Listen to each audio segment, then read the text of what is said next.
Hi, if you enjoy the Boaty Show, you may enjoy my new audiobook. It's about AI and how we can live with it. You teach the machines AI on your terms. Out wherever you get your audiobooks. By me, Jeff Pennington. Yo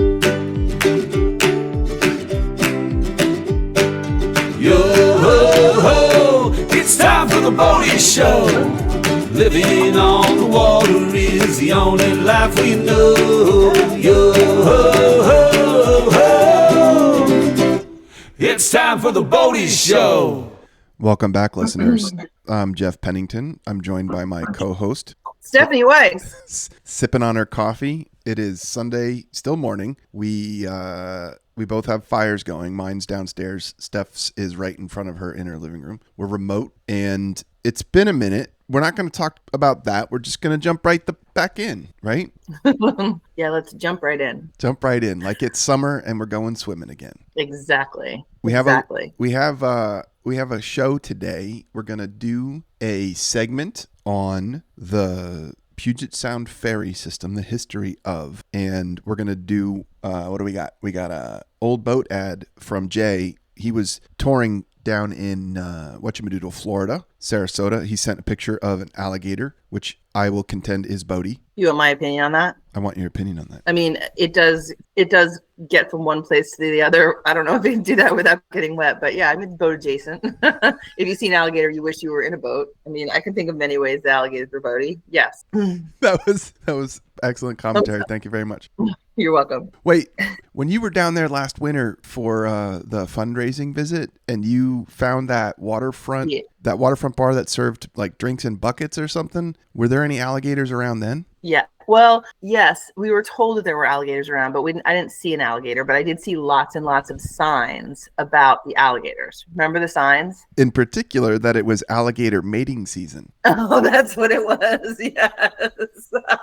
Do not approach the mating alligator or something super weird like that. Like, yes, that's right. And then we did a whole, I mean, we might have had a series of bits on alligator mating and why you weren't supposed to go in the water when they were mating. Was it because it was gross? Because it's like, you know, it's the water that they're mating in and what's all that about? Or because you don't want like the throes of alligator mating ecstasy to like end up with you getting like, you know, I don't know, maybe they like bite each other in the midst of all that and you don't want to get confused, like get a body part additional confused. Aggression, right? Are they more aggressive when they're mating? These are questions. And then I think we ended up really wondering whether that was a deep water thing or just a shoreline thing. Like if you're out in the middle, do you have to worry about that? Remember, this was a whole conversation. I do think that it's ridiculous because like if you see alligators, whether they're mating or not, could we all just assume you don't go in the water? It seems unnecessary, and we'll count that as the only answer worth taking away because I only recall the questions we had at the time, and I don't recall any resolution of any of this. So interesting though that Jay, winter-ish, maybe mating season or not, it looked like the picture was a solo alligator. It was just an alligator, unless maybe it was a alligator couple and you couldn't see the other alligator because that alligator was underwater. That just occurred to me when you said it. Great minds think alike. Yeah, I don't know. We should ask Phil. We should ask Jay. Or not so great minds think alike.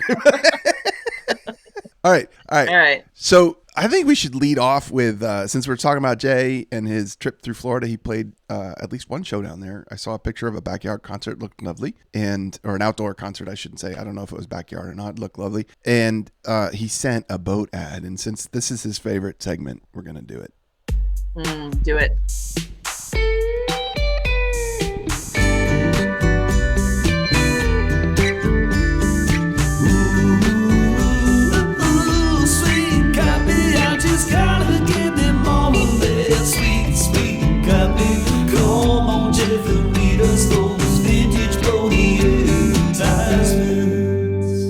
Now give us some of them old boat ads. I can't. It's been so long that we've done this that when we were in the middle of doing it all the time, it seemed completely normal. And now we're like 4 months away from doing it regularly or whatever, and it's like, holy shit, what the hell is this? That's a song about old boat copy from Jay, and that was like I don't know, 6 months ago I was like, well, yeah, of course, Jay's gonna make a song saying, come on, Jeff, read those vintage Boaty advertisements. Oh, give us some of that old boat ads. And that was like in the midst of it, it was like, yeah, fine. And now it's like, what the fuck is this? Oh my God. Ah!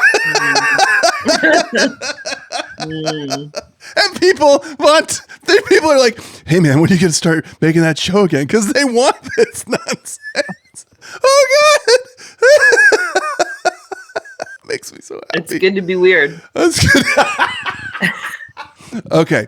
All right. Do it. All that aside, notwithstanding, let's do it. Okay. Jay found this ad in the wild. I don't know where it was. I'm looking at the picture. It looks like it's in a frame. Maybe it was in I'm going to say it was in a bathroom at a bar that he was at, or a restaurant perhaps, and it was above the urinal, and he saw this. It was right in front of his face.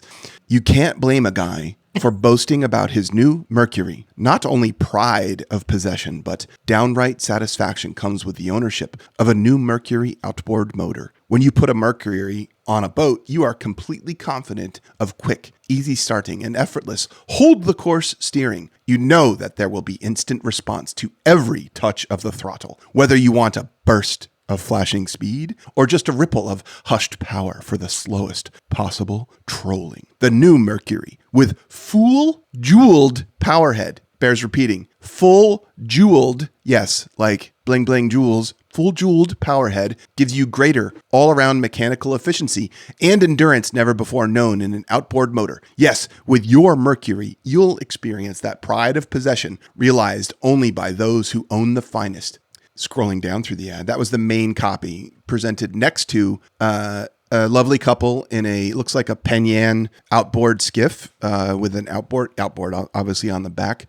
She, of course, is reclining. He, of course, is driving. And he's holding his hand out like, oh my God, this is great. Like off to the side, like, can you believe it? Of course, this is great.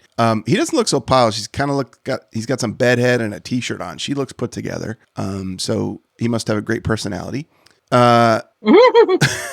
So scrolling down, there's like more details, mostly for him because there's like cutaway diagrams and whatnot. So the Rocket, a 6-horsepower precision-built alternate firing twin with sparkling power that will plane a boat beautifully, yet throttle down to a hush for continuous trolling. Another exclusive Mercury first. This is more on the full jeweled powerhead. Mercury's full jeweled powerhead. Mercury engineers have developed a method of using roller bearings on wrist pins, crank pins, and crankshaft. It results in reduction of mechanical friction, new power, and smoothness, readier response to the throttle, many more months of service-free operation than any outboard with conventional plain bearings. The Comet, a smooth-running 3.2 horsepower single, the ideal family outboard, just right for your car top boat or the average rental boat. Mercury, own a Mercury, matchless in outboard excellence. Keykifer Corporation, Cedarburg, Wisconsin, outboard motors, portable industrial engines. There you go, old boat ad.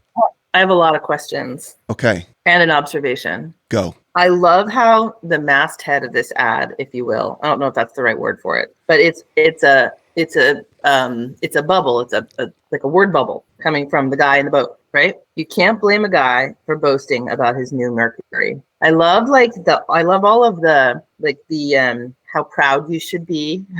Like there's a lot of this sort of you're just going to boast, and it's going to be like everyone's going to be impressed with you. There's going to be pride of possession, which I think is very interesting. And then what is going on with the jewels? I don't understand the jewels. And why are we talking about jewels? There's no jewels in this. There's roller bearings. What is that? And how is it like a jewel? Is it a ruby? Well, my guess is, given that this is setting the guy up to boast, if it was made out of ruby, it would have said that, right? But I can say... I agree. I can say that I don't know whether it's jeweled or made out of a jewel or not, but there's different kinds of bearings. I know a little bit about bearings, not a lot. Didn't we talk about bearings once before? I'm sure we have. I like this sentence. I like this sentence a lot. The Mercury engineers have developed a method of using roller bearings on wrist pins, crank pins, and crankshaft. What? I don't know what a wrist pin is. It's a lot of detail. I don't know was it a wrist pin and a crank pin? Wrist pins and crank pins. Yeah, those are two things I didn't know about. But I also love that they're getting into this level of detail right in the ad. This is the good old days. You know what I mean? Yeah. Like this is the least reductive ad I've ever seen. They hit you a little bit with the ego in the top, and then they get right into the deep details. I think this is lovely. It was lovely to listen to. So you got, I don't know what those pins are. The crank, I don't know. Let's not talk about why you've got bearings or what they're on, but ball bearings are balls. And you're laughing silently with our wrist bearings are wrists. No. Crank pins are cranks. I don't know. No, we're not going to talk about that stuff. We're just going to talk about the bearings. So you got ball bearings, okay, ball bearings, which are spherical. Okay. And then you've got roller bearings, which are like in my mind, it's a bearing that's made of it looks like a rolling pin. Okay. And a ball bearing can bear weight while moving in all directions because it's a sphere. But a roller bearing can 360. Yep. 360 times 360, right? In any direction. And then a roller bearing can bear weight while moving just in like one direction back and forth, one plane, I guess. And I know roller bearings because there are conical roller bearings on boat trailers in the hubs of the boat trailer. Because and they're almost like a rolling pin shape, except they're flared a little bit, toward one end. So it's like a slight cone shape. And that's because the axle on your boat trailer has a slight taper to it. And so the wheel spinning on those bearings on that slightly tapered axle shaft has to match that taper as it spins around and around and around. Now, that being said, going from, roller bearings to jeweled, that's what I'm talking about right there. Yep. Full jeweled. Yeah. I mean, I don't know. I guess, you know how I feel about this stuff. I kind of love things that I don't understand. And there's a lot here I don't understand. And I think this is a lovely, so we've got two, and is the rocket one and the comet is the other. They have space names. It's amazing. Yeah. And this was before amazing. This might have been early space era. Yeah. Yeah. Early space race. And I also like that it's just a little boat, nothing fancy. It's just a little tin can. Yeah. Rocking out. Yeah. They're having a great time. They're all proud of themselves. They mentioned car top boats, which was a big deal in the expansion of boating into the middle class. And yeah. So Penyan, the boat manufacturer, my understanding is they hit it big for the first time with car top boats. So Penyan car toppers, you'll still see those around sometimes. And that was like what pontoon boats and jet skis are doing. They did for boating then, what pontoon boats and jet skis are doing now, which is just making it way more accessible. I hear you. Yeah. I hear you. There it is. Just right for your car top boat or the average rental boat. Yep. Got it. Right. Yeah. So let's get more. It didn't even really. Go ahead. Oh, I didn't initially pick up on that on the car top boat, but yeah, that makes sense. Yeah, give me more. It's delightful. Give me more opportunity to get in the water without having to be a rich guy with my own dock or a yacht or anything like that. Mm-hmm. Yeah, equal opportunity boating. All right, well done. Equal opportunity EOBB Equal Opportunity Boating Board. Okay, enough of that. Yes, that's a worthy goal. All right, we're gonna move on to our next topic. Which, you know what? Let's step back. What have you been doing lately? It's a great question. Have you gone anywhere? Fun? I did. I went to the Spa Nordique in Chelsea, Quebec. Yes, I did do that. I was in the show before the show. We were chatting about this. Yes, I did go there with my friend Julie, my personal historian, and we had a wonderful time. What is the Spa Nordique? Tell us. You walk up to the Spa Nordique. What's the experience? Okay, real quick. It's not like a spa like people usually think of a spa. It's a thermal experience. It's got this whole Nordic vibe to it. Everything's made of wood, and it's very large. It's many acres, and it has tons of different ways to get warm and cold in water, and also not in water. So, for example, there's like 10 different outdoor hot tubs scattered all over the place, and there's like 15 different kinds of saunas. There's like a earth sauna and a barrel sauna and a Russian sauna and a whatever. And then there's also like steam rooms, and there's cold plunges, which is not for me, but for other people. And there's places to eat and drink, and that's it. And you put on a robe, You leave your phone and all your shit behind, and you just wander around in this environment for the day. It's very affordable, like $60 for the whole day, like US. And it is very beautiful, and it's very calming, and it's very relaxing, and it's delightful. And I would recommend it to everybody. So I've been there probably 4 or 5 times, and it's close. It's like 2 hours away from here. It's not far. And I think it's the largest spa in North America. But it's not like busy feeling. It's very calming and relaxing. We're gonna back up to one of the first two of the first words you said, which was thermal experience. Yeah, that's what they call it. Yeah, I don't know. I guess you're just getting in warm water, and then you're supposed to get in cold water because it's good for you. But like I said, that's just not for me. But like it's like good for you. I don't know. You're supposed to like steam yourself, and then it was like snowing when we were there. There's actually a hailstorm that happened, like a full-on hailstorm. When we were sitting in one of my favorite hot tub, which is like a hot spring kind of a thing. It's up at the top, and it was totally just started hailing, and it's like accumulating in our hair. Thankfully, it was very exciting. Thankfully, so it's like you're accumulating in your hair, and not like they were baseball sized and like braining you and knocking you out. Right. No, they were not baseball sized, which is good news. They were small and they were accumulating, and it was very snow monkey. The whole experience is like just being a snow monkey for the day. That's it. That's how. Can't make this up. Thermal experience. Be a snow monkey. Have a thermal. We're gonna have to write an ad for this. Have a thermal experience be a snow monkey for the day. I don't know why that's not their tagline. I don't know why not. It makes no sense. So the other thing that it is so that's what we're doing. The other thing that grabbed me about this is you said you leave your phone behind, which I think is probably healthy, because that means that people aren't like nervous about somebody taking a picture of them when they take their robe off and get in the tub or whatever. But also, dude, anything that people do where they leave their phones behind, those are becoming more and more valuable experiences as people just come to the conclusion that their phone makes them sick. And I had this experience recently, did one of my book events at the Poor Steady headquarters in Brooklyn, in Gowanus, the Gowanus neighborhood of Brooklyn. And afterward, my daughter Mary Jane was there, and it was the first time she'd come to see one of these talks, the book talks. And she brought a few of her friends who had moved to New York after graduating. They all graduated last spring, and they were so psyched. They're like, "Oh my God, why does it feel so like novel to get together in person in a room and talk about something and talk with each other?" Because it ended up being a really interactive session. People were going back and forth to each other, and I started to fade a bit into the background, which is what I go for with these events. They're kind of like group therapy, community workshops about, AI in your life, not so much what AI is, but like how AI merges into your life. Anyway, at Spa Nordique, it's a thermal experience minus your phone. You're there for the day or most of the day because you want to get as much thermal experience as you can for your $60. That's a day without your phone. That's friggin' awesome. Yeah. And when I first started going a few years ago, it was pretty much like, don't bring your phone in here. Like it was like a kind of a rule. Now it's like you're allowed to bring your phone, but most people don't. So every now and then there'll be somebody with a phone. But the other funny thing is that it's an adjustment. Going, like you said, you go for the whole day because it's big. There's places to drop in and have a bite to eat or get a beverage or whatever. So you really do stay there for a while, and you do really disengage from the sense of time. And it's funny how many times you're like, think of things that normally you'd be looking up to your phone, but you just don't do it because you can't.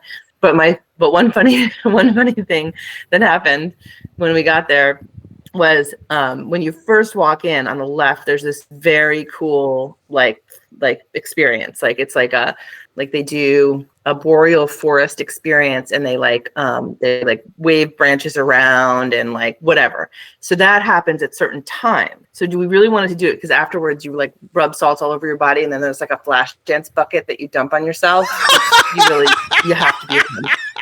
And you just obviously you need to get involved in something like that. So we were looking at the times, and then we were like, and like Julie and I together are like, we're always like a little on the spazzy side, and like things are always just awkward and weird, and it's great.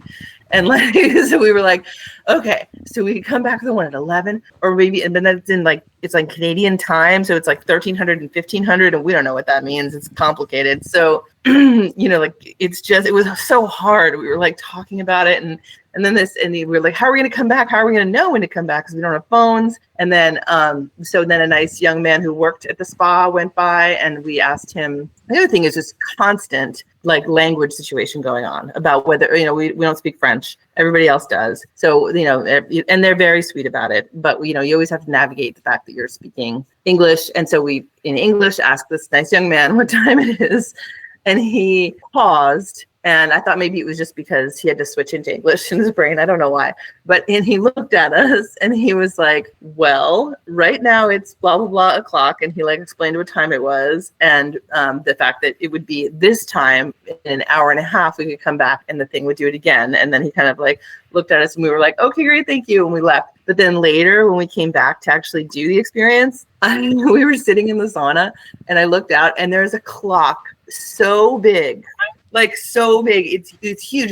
It's like 7 feet across, and it was right behind us when we had asked the guy what time it was, and we realized that like the long pause was like, should I tell them that there's a clock, or should I just be really nice about this and just answer the question and not point out the clock? Like for sure, he was like, are these people being honest? Are they messing with me?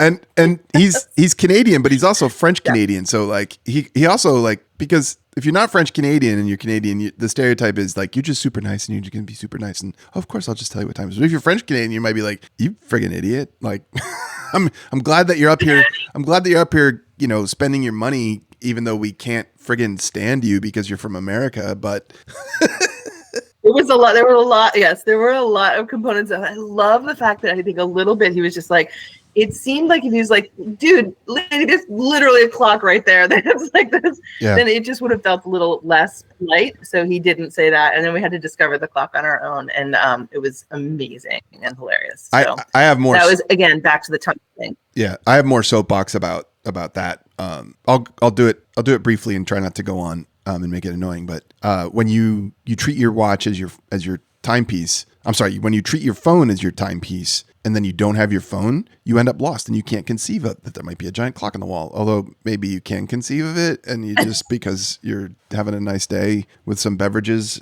with Julie, you don't conceive of it. But anyway, didn't see the clock. This is why I'm always on Instagram. I'm always posting these Sheffield watches, because if you put on a watch that's just a watch on your wrist and it's not an Apple Watch, like all of a sudden you've got the ability to tell time without necessarily getting hit by a bunch of distractions, which an Apple Watch is going to do to you, which pulling out your phone is going to do to you. And I'm huge on this for my kids. I'm like, hey, like if you're looking at your phone to tell the time, you're like, I don't know, half the time you get pulled in because you see a notification, and now you're looking at your phone more, and now you're more. Oh wait, I said I wasn't going to keep going on and get on my soapbox, but no, but I hear what you're saying. And at first I was kind of like, I have a thing about Apple Watches because they were like, they're meant to be like, they don't want to make you like, to help people avoid pulling out their phone all the time, but they actually just make people look super rude because you look like you're literally just like, I don't have to, like every single time something goes off, you're like, is this over? Is it time? You know what I mean?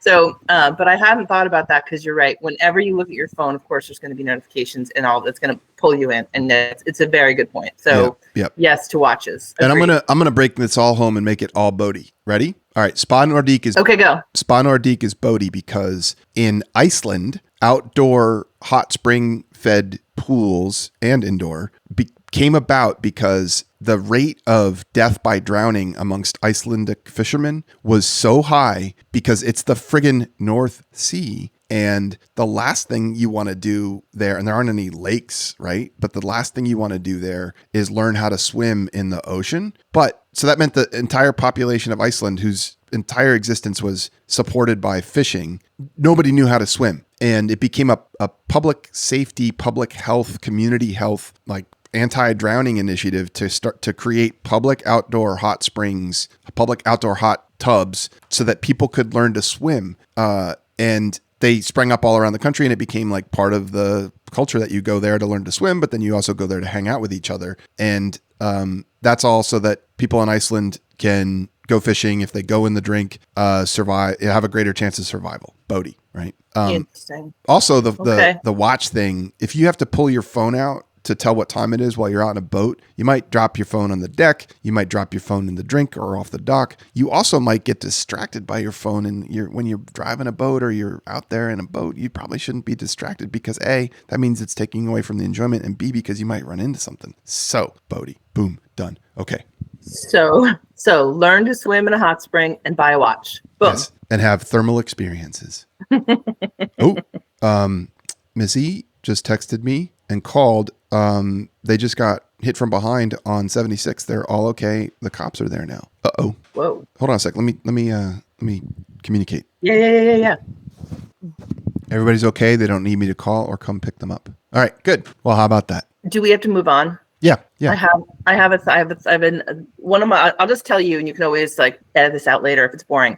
But one of the things that's funny about it is when you're at the spa, you can tell which are the hot pools and which are the cold pools because there's nobody in the cold ones, right? But people get in, get out quickly, right? I'm the hot ones, they stay in for hours. And then, but there was this one that Julie and I found, and they tell you like the temperatures, and it was empty, and we were walking around, and it is, I think they said it was like 69 degrees or something like that, but there's nobody in it and it feels cold. But then we realized, wait, that's like the river temperature. That's like the temperature of the river, right? In the summer. And then we got in this cold-ish thing, and then it was, but we got used to it really quickly, and it was really delightful and lovely. So we think of it as like, that's like the same, like the river temperature pool. And it's the only cold-ish pool that I get it. But it's very nice. That's awesome, because if the river temperature hits 69 degrees, we're probably bitching about it because it's too warm.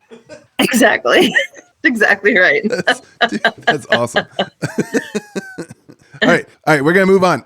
Next segment, we're going to play an interview, which was listener submitted. So Rob shared this. Some friends of his recorded an interview with the heirs, the descendants of the founder of the Blackball ferry fleet in Puget Sound, Seattle. So we're going to play that. And then I did a bunch of research on all this that we'll talk about after the interview. So here it is. I am standing here with the heirs of the Blackball vine. Yeah. A couple of them. Was that heir or errors? Yeah, probably errors. Can you just give me a brief history of the family? So our great-grandfather was Charles Doug and Peabody. Chris McMahon are standing here with you. Doug and Chris McMahon. And our great-grandfather was Charles Peabody, who came out west in 1885 and started the Alaska Steamship Company and then the Puget Sound Navigation. They were flying the Blackball flag, which his family owned on the East Coast. From 1803 forward, the Blackball flag's been flying. And his son, I have one Alexander, on my travel trailer, and every time I go camping, we'll post our big full-size flag. It still flies around the region. Yes, she's still flying, and it flies in Portland too. Yeah. So and then the state bought it, the ferries, in the 50s, and turns out they stopped making money. Yeah. Started running in the red. Yeah. So. Yeah. So can you give me a brief history of why it's a black ball and with a white circle and a red in the middle? So that's from the Coho. Right. So the Coho was the last blackball ship that's flying, and so they licensed the flag, but they added the white circle. And why did they choose that? Well, because it was part of the whole ferry system. Okay. And when the Coho started right after. But the original Blackball flag, which was a red flag with a black ball only, no white circle, was also researched as like some kind of a maritime victory award for ships. You know, when they won a battle or did something good, like cannoneering or something, grenade throwing. They would have they would be awarded the flags, and they would fly the flag. So it's one of them. I don't recall exactly which one. And the original Blackball ships that sailed from Brooklyn to England and mainland Europe and back had a blackball flag that was a swallowtail flag. So it wasn't a rectangle, it was swallowtail. Right. And a giant black ball on the mainsail. And they were the first company. Red, like pirates. It does look like the hurricane warning flags, too. People often catch us about that, which is typically a square black in the center of the red. Okay. But in some regions, it's a round circle, just like the Puget Sound Navigation's blackball flag. Just a couple specific places. They were the first shipping company to leave on a scheduled date. So they were in the mid 1800s, a ship would leave when it was full. Ass and seat. We're leaving at this time. That's right. And the Blackball said, we're leaving on this date, empty or full. And so they changed the industry then. Yeah. So when we were kids, we used to get to ride in the wheelhouse every once in a while. Oh, Or if we were with our grandpa downtown, and you'd see all these, basically old men at the time in the 60s, right, on the waterfront. He'd walk up to half of them because they all knew who each were. Yeah. They worked in shipping or the shipyards together here. So Did he know Ivor Haglin? Yes, they lived near one another out in West Seattle at Alki. Yes, he absolutely knew Ivor Haglin. Yeah. We also have a relative who was a bank robber. So, they ran... One of his brothers. Yeah. One of his brothers was a bank robber, spent his lifetime in prison, was on Alcatraz. That's awesome. Twice. So, captains of industry and not. Yeah. Pioneers. So, please introduce yourself again. My name's Doug McMahon. I'm from Portland, Oregon. And I'm Chris McMahon, Doug's brother. And where do you live? Des Moines, Washington, right up here just across the way. Originally from Portland, though. We're all from Portland. So nice to meet you. Thank you so much. Yeah, but it is very cool, and I think like the boat itself is really cool too, right? I mean, I remember we talked about the boat once a while ago. Well, there's the Kalaka, and then there's the Coho. The Kalaka is like we talked about it before. It's like this really wild, streamlined, early streamlining Art Deco looking. I don't know why I say Art Deco. I don't really know what that means. Ferry, and then and that thing's like, I think it's just sitting there. Maybe it already got broken up. But it was derelict for a long time. And then the Coho is still operating, which we'll get to. I'm going to talk this through in a little bit. All right. So Puget Sound Ferry. So Puget Sound surrounds Seattle. It's like between Seattle and Victoria, British Columbia. And there's just island after island after island. It's probably my second favorite watery place that I've been to after the St. Lawrence River, because there's just so much going on. I like islands and inlets. Yep. So this presented a big challenge for getting around back in the day, because if you wanted to get out to one of these islands because there's timber out there or other resources, or because you wanted to live out there, you had to take a boat. And the shortest distance between 2 points on land, on the quote mainland, was sometimes a boat, or by water, not necessarily over land. So there were ferries that got established, and there's like three big eras of ferries in the Puget Sound. The first is the Mosquito Fleet era, which was like 1850s to the 1920s. And it's when people really nailed down and commercialized the ferry as transportation infrastructure, and the waterways are now how people get around, right? And it helped develop the region. So like before the 1880s or so, it was all about steamboats, and the first steamships that got there, because you had to go basically you had to come from Asia or go around the tip of South America back in the day before the Panama Canal to get to this place. So the Hudson Bay Company sent the SS Beaver in the 1830s, which showed how steam power. What? Yay. Yeah. Thank God for the Canadians. All right. The Hudson's Bay Company sent the SS Beaver like around the Horn. Even better.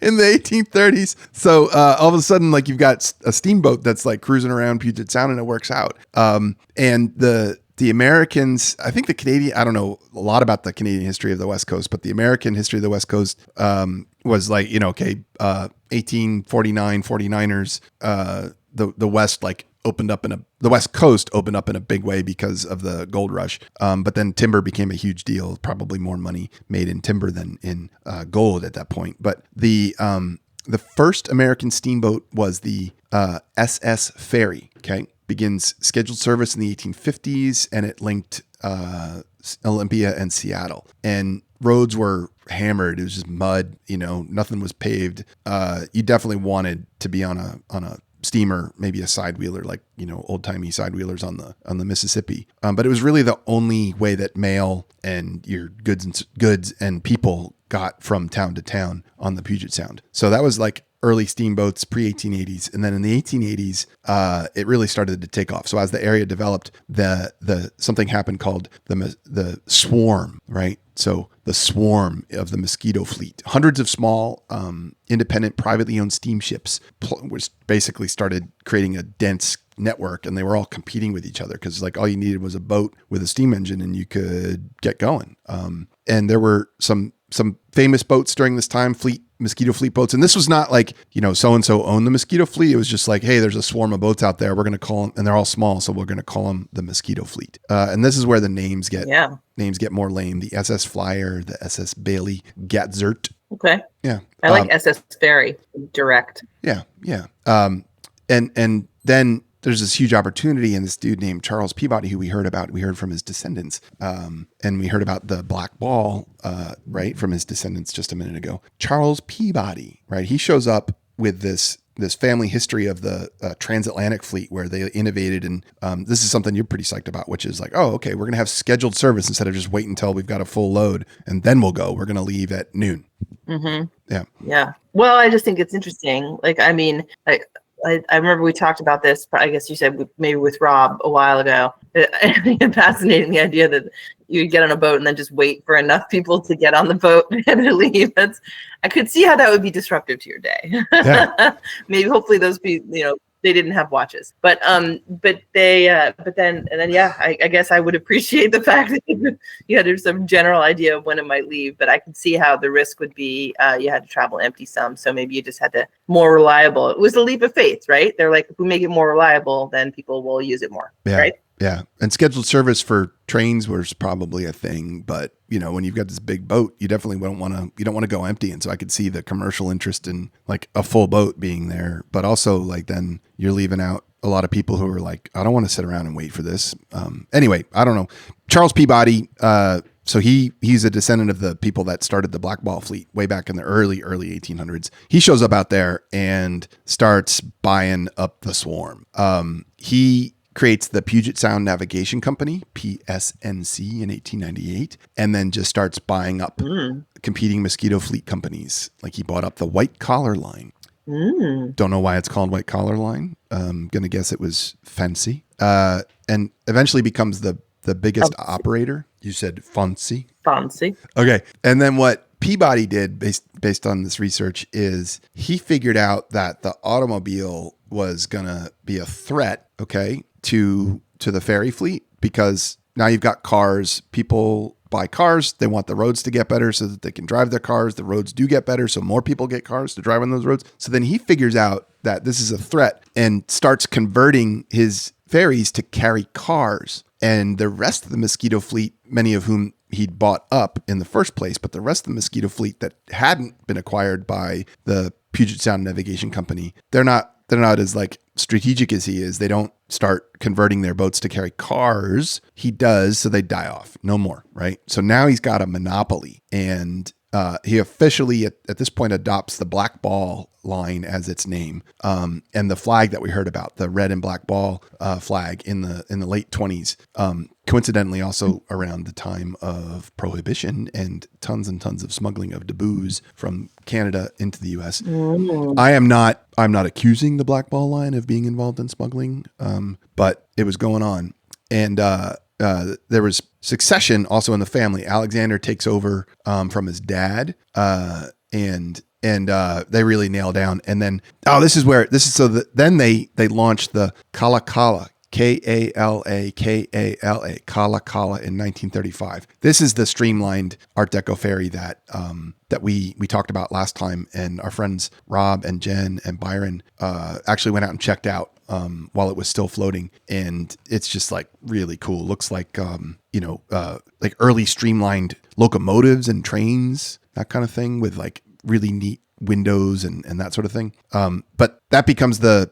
international symbol of the fleet. Everybody's super psyched about it. So that was like It is so cool looking. Yeah, I think we still got some pictures of that. We'll try and post them. And yeah, go ahead. So that's like 20s, 30s, and then World War II hits, and labor organizing really took off around World War II. And the ferry workers started unionizing and probably pushing back on pay and working conditions and hours and stuff. And this monopoly, being a monopoly is great unless there's a strike, and then your workers strike and your boats aren't running, and people are like, well, shit, I got to get around. So now maybe they figure out that they don't have to take the ferry, take their car on the ferry, take their truck on the ferry, and they they go elsewhere, and that starts to put pressure on the ferry. But also, like, if you've got to raise wages, now your margins are lower, blah blah blah. So ultimately, there was a wartime freeze in wages and operations, but the unions really pushed for better wages, which put a bunch of strain on the company. And the only way that the Peabodys could make this all work was with a big fare increase. So they pushed for a 30% fare increase to cover their costs. And it had gotten to the point where they were being regulated at this point, because it was, privately operated transportation infrastructure that everybody relied on. So they were regulated, and the state said, nope. So a public utility commission has to negotiate rate increases with their state regulator. So same thing happened here. And Peabody says, give us 30% more. State says, nope. And Peabody says, all right, F you. They shut it all down.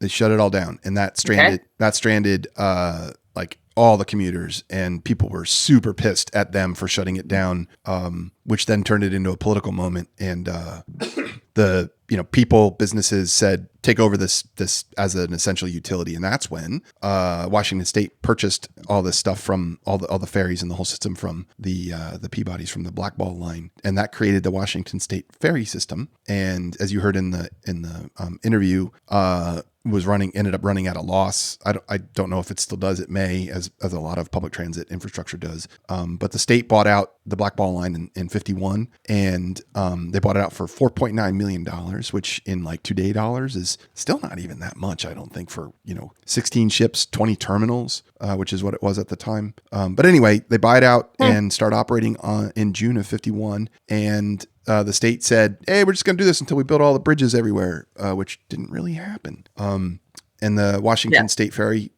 system they basically did away with the Blackball livery, which is like the Boaty way of saying how you paint shit, what colors. And so they went from orange to green. But the company, Captain Peabody, Alexander, and his family retained the international route between Seattle and Victoria. And that is the MV Coho, which still runs, and it's still the Blackball ferry line. And it basically gives you a through line from the original transatlantic fleet that did scheduled service for the first time ever. And you're on board or not, we're leaving at noon. The through line from like the early 1800s all the way through to today, the Blackball line has been continuously running, or the Blackball, the Blackball family, the Blackball line has been continuously running, because the Coho is still going. It was launched in 59, but it's still a major private auto ferry line in the region, and international. So it goes back and forth to Canada, which is what you did when you went to the hot springs as well. Yeah, I love that. I love that it's still running. I didn't realize that. Yeah, the Coho. I was out there for work years ago, and I thought about taking the ferry up to Victoria. There's a high speed, and I don't think it's the Coho. There's a high speed ferry that runs also. It may even go further than Victoria, but because I was like, oh man, it'd be pretty cool to do a day trip, to just like take the ferry from Seattle up through the Sound to wherever, like get off, get some poutine, and then come back. Although it's the West Coast, I don't know if poutine made it out there, or maybe they call it something else. I love ferries. I do too, and I've actually been to that part of the world only one time, but I went to a wedding on Vashon Island, and then I was completely taken with how watery and boaty it was, and we totally took a ferry there, and it was amazing, and I loved it. And yes, I agree, ferries are fun, and that's some very cool history. I like it. Yeah, well, we're gonna wrap up now, because I just got a call and a text from my wife, and she and Mary Jane, so Missy and Mary Jane got rear-ended. I think Toby too got rear-ended on the highway, and they don't need a ride, but just in case they do, I want to wrap it up. Everybody's okay. Nobody got hurt. Yeah. Sounds good. Yeah.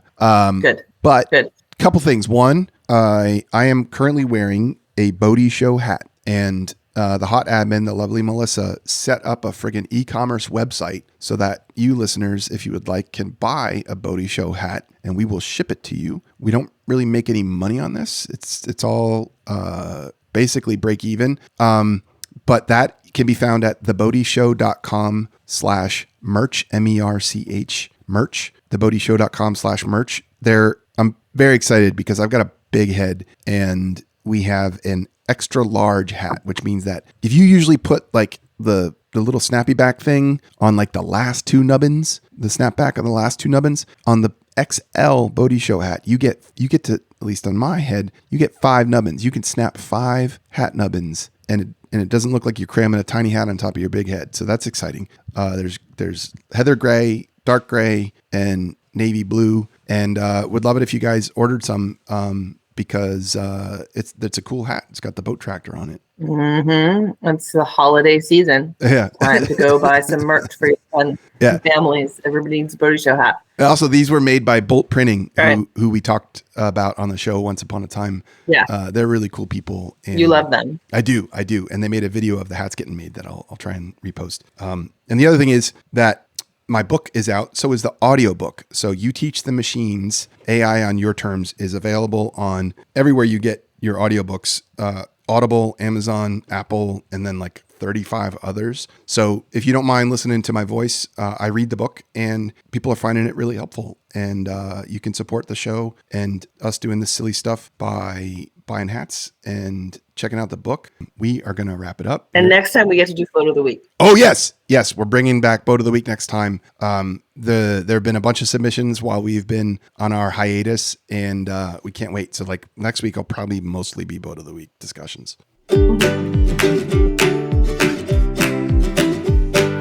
Yo ho ho, that's it for the Boaty Show. Pack the cooler, grab the lines, let's go, go, go. Yo ho ho ho. That's it for the Boaty Show. Boom, we are out. Say bye-bye, Stephanie. Bye-bye, Stephanie.